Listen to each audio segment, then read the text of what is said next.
Assalamualaikum warahmatullahi wabarakatuh. Selamat pagi anak-anak. Bertemu lagi di pembelajaran IPA kali ini. Sekarang kita akan belajar tentang ciri-ciri makhluk hidup.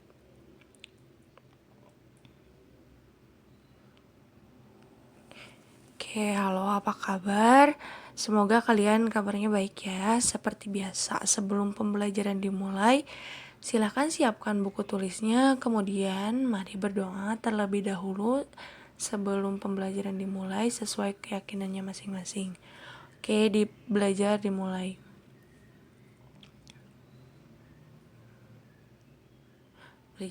Berdoa selesai.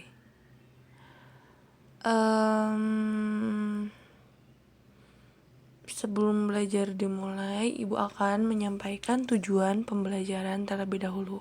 Jadi untuk apa kalian belajar IPA hari ini? Supaya kalian bisa menyebutkan ciri-ciri makhluk hidup dengan benar. Nah, kalau minggu kemarin kita sudah belajar tentang benda hidup dan tak hidup, mengamatinya, mana yang tergolong benda hidup, mana yang tergolong benda tak hidup. Sekarang kita akan menganalisisnya.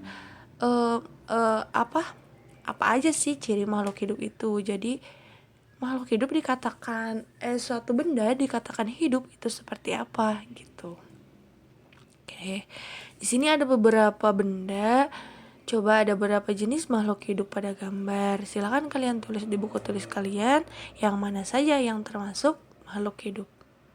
Oke, next. Langsung saja kita bahas mengenai ciri-ciri makhluk hidup. Jadi satu benda dikatakan hidup ketika satu membutuhkan makanan. Nah, kenapa makhluk hidup membutuhkan makanan? Karena fungsi makanan itu sendiri bagi makhluk hidup adalah sebagai sumber energi untuk beraktivitas dan memperbaiki sel yang rusak. Jadi kalian butuh makan, makhluk hidup butuh makan karena mereka butuh energi untuk bergerak, untuk beraktivitas. Nah, di sini ada panda sedang makan daun. Nah, seperti manusia, tumbuhan juga membutuhkan makanan. Dari mana sumber makanan tumbuhan? Jadi, tumbuhan itu mendapatkan makanan dari energi sinar matahari yang membantu proses fotosintesis dalam tumbuhan sehingga menghasilkan makanan. Jadi kalau fotosintesis itu selain menghasilkan oksigen juga menghasilkan makanan bagi tumbuhan. Oke, lanjut. Kedua, ciri makhluk hidup itu yaitu bernapas. Bernapas adalah kegiatan menghirup gas oksigen dan mengeluarkan zat karbon dioksida. Jadi yang kalian hirup itu oksigen, yang kalian keluarkan itu karbon dioksida, walaupun tidak semuanya pure senyawa itu, gitu ya. Kayak buat apa sih oksigen dimasukkan ke dalam tubuh? Nah, ternyata oksigen itu, kenapa kita butuh oksigen itu? Karena oksigen mengubah makanan menjadi energi, sedangkan energi dibutuhkan oleh tubuh untuk bergerak, beraktivitas. Jadi ya penting gitu oksigen bagi tubuh. Oke, next. 3, mengeluarkan zat sisa. Jadi makhluk hidup itu ternyata mengeluarkan zat sisa. Nah, untuk manusia ini bisa mengeluarkan keringat gitu ya. Jadi mengeluarkan zat kelebihan airnya itu dengan melalui keringat, urin. Bagaimana tumbuhan mengeluarkan zat air? Nah, sekarang tumbuhan seperti apa kalau misalkan berlebih air? Nah, di sini seperti gambar ini ya. Ini salah satu cara tumbuhan mengeluarkan zat kelebihan air. Oke. 4, bergerak. Tujuan utama makhluk hidup bergerak adalah untuk memenuhi kebutuhannya. Jadi, contohnya kalian perlu makan. Nah, ternyata makanan itu ada di dapur. Berarti kalian harus bergerak kan, berpindah dari kamar ke dapur itu dinamakan bergerak. Nah, bisa dilihat gambar anak kecil yang ini, mereka sedang berlari-larian, berpindah dari satu tempat ke tempat lain, itu disebut bergerak. terus ada yang lagi berenang, ada harimau juga lagi berjalan. Selanjutnya, hewan dan manusia itu bergerak aktif atau berpindah tempat. Jadi bergerak itu ada dua tipe, ada aktif, ada pasif. Kalau bergerak aktif itu berpindah dari satu tempat ke tempat lain. Kalau bergerak pasif itu tidak berpindah, tapi ada gerakan lain. Contohnya pada tumbuhan. Kan tumbuhan tidak berpindah dari misalkan tadinya tumbuhan itu tuh tumbuhnya di halaman kita, besoknya tumbuh di halaman orang. Tidak seperti itu bergeraknya. Tapi untuk tumbuhan geraknya itu ada yang menuju cahaya, ada yang menuju ke gerak bumi, ada yang menuju ke sumber air. Jadi mereka itu akan mendekati. Contohnya kalian menanam kacang hijau, terus kalian memberikan rangsangan cahaya. Nah, si kacang hijau akan tumbuh bergerak menuju si cahaya itu. Itu maksudnya pergerakan di sana. 5. Peka terhadap rangsangan. Makhluk hidup menanggapi rangsangan untuk bertahan hidup, menghindari bahaya, dan menyesuaikan diri dengan lingkungannya atau disebut dengan adaptasi.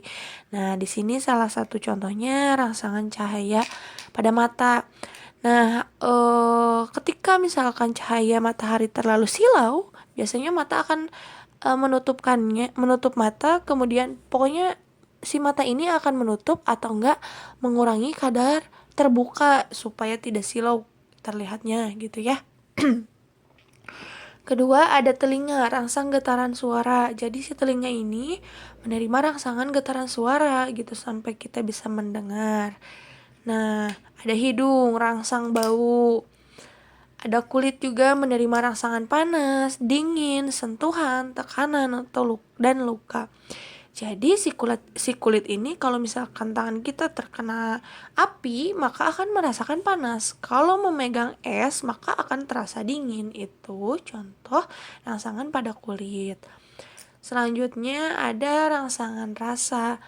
Nah, rasa ini ada rasa pahit, manis, asin. Jadi kita bisa merasakan makanan karena di lidah ada rangsang rasa.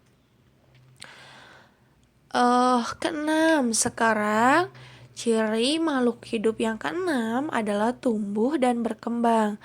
Tumbuh itu adalah perubahan ukuran dari tidak dapat kembali ke ukuran semula. Contohnya pada bayi ini, bayi menjadi anak-anak, terus aja remaja, dewasa, orang tua. Nah, di sini manusia ini tumbuh, berubah ukuran dari masa ke masa. Terus ketika sudah menjadi dewasa, tidak bisa kembali menjadi bayi ya. Akan tetap pada ukuran itu gitu. Begitupun pada tanaman kacang hijau ini. Jadi awalnya kecambah, memiliki akar, memiliki daun, dan sampai tinggi gitu ya. Setelahnya tinggi tidak akan kembali menjadi kacang kecuali si paling menghasilkan kacang yang benar, bukan kembali menjadi kacang. Itu tumbuh. Sedangkan berkembang itu perubahan fungsi dari setiap organ menjadi lebih sempurna. Nah, contohnya jadi berkembang tadinya misalkan sedang bayi itu usus kita belum bisa menerima, hanya baru bisa menerima ASI setelah 2 tahun, setelah 6 bulan, 8 bulanan sudah bisa menerima MPASI kayak makanan-makanan sayur kayak gitu yang dibikin kayak bubur. Nah, itu berarti organ tubuh kita khususnya lambung, usus sudah berkembang gitu menjadi lebih sempurna, begitupun sampai menjadi dewasa. Jadi setiap organ yang ada di tubuh kita menjadi sempurna gitu. Itu yang mau dimaksud berkembang di sini. Oke, selanjutnya 7, berkembang biak atau bereproduksi. Jadi ciri makhluk hidup yang ketujuh adalah berkembang biak. Apa sih tujuan makhluk hidup berkembang biak? Tentunya untuk melestarikan jenisnya.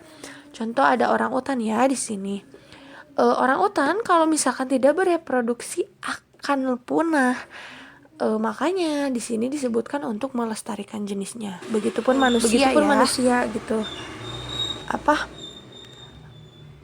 Akan bereproduksi untuk melestarikan manusia supaya tidak punah. Sini ada pohon jeruk pun sama, mereka kawin tapi jenis dengan jenisnya lagi tentunya gitu, sehingga menghasilkan buah. Oke, terima kasih anak-anak. Ternyata ciri makhluk hidup itu ada 7. Tadi ya yang disebutkan tadi. Silakan kalian simak dengan baik, kemudian tulis di buku tulisnya. Nah, jangan lupa kerjakan lembar kerja peserta didik atau LKPD yang kemudian kirimkan hasilnya ke Google Classroom. Boleh ditulis tangan atau kalian print kemudian foto ya. Selamat belajar, selamat mengerjakan. Sekian dari Ibu. Wassalamualaikum.